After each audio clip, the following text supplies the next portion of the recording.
What are watchmen in the Bible?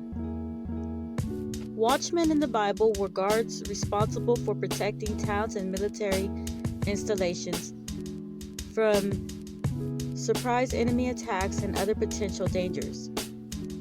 Ancient Israelite cities often stationed watchmen on high walls or in watchtowers. Their job was to keep watch and warn the townspeople of impending threats. The Hebrew word translated watchman means one who looks out, one who spies, or one who watches. Sometimes watchmen were scouts who looked out for approaching friends as well as enemies. There are many references to watchmen who kept an eye out for physical threats in the Bible. Now the watchman was standing on the tower in Jezreel, and he saw the company of Jehu as he came and said, "I see a company."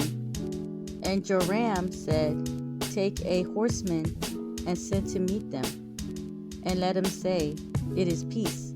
1 Kings chapter 9, verse 17. Watchmen safeguarded fields and vineyards during harvest times. Isaiah chapter 5, verse 1 and 2. Matthew chapter 21, verse 33. Mark chapter 12, verse 1.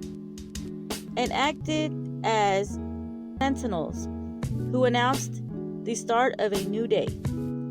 Psalms chapter 130, verse 6. Isaiah chapter 21, verse 11 to 12.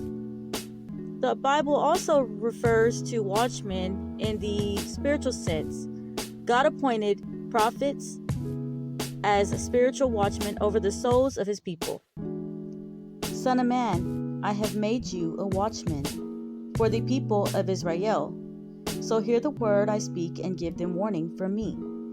Ezekiel chapter 33, verse 7. Also, Hosea chapter 9, verse 8. The prophet's job as a watchman was to urge God's people to live faithfully and warn them of the perils involved in falling away from the Lord and doing evil. As watchmen, the prophets were also called to warn wicked people of the judgment and destruction that would come their way unless they turned from their evil ways.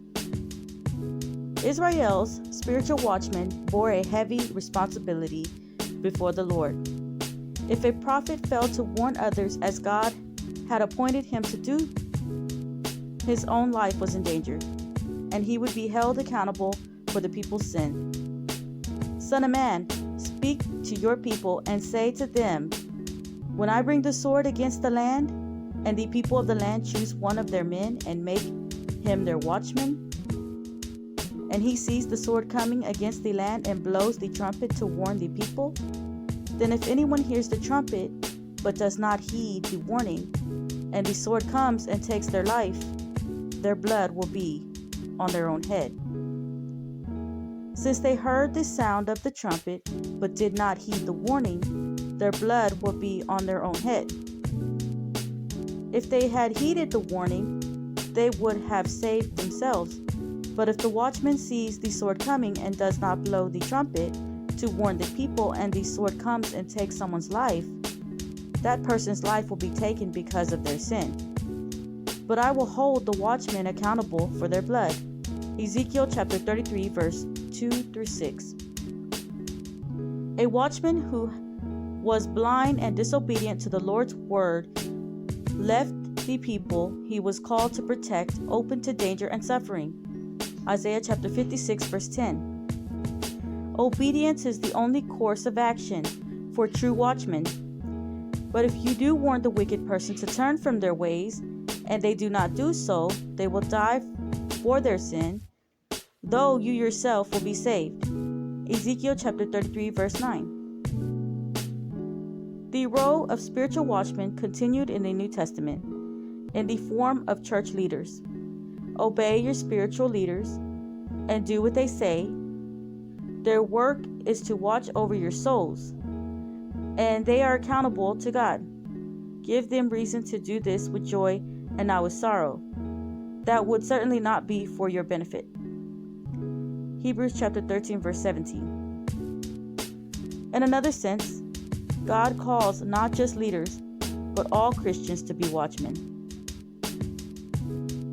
Jesus told his disciples to watch and pray so that you will not fall into temptation. The spirit is willing, but the flesh is weak. Mark chapter 14, verse 38. We should all be ready and waiting for the Lord's return. Be dressed, ready for service, and keep your lamps burning. Like servants waiting for their master to return from a wedding banquet, so that when he comes and knocks, they can immediately open the door for him. It will be good for those servants whose master finds them watching when he comes.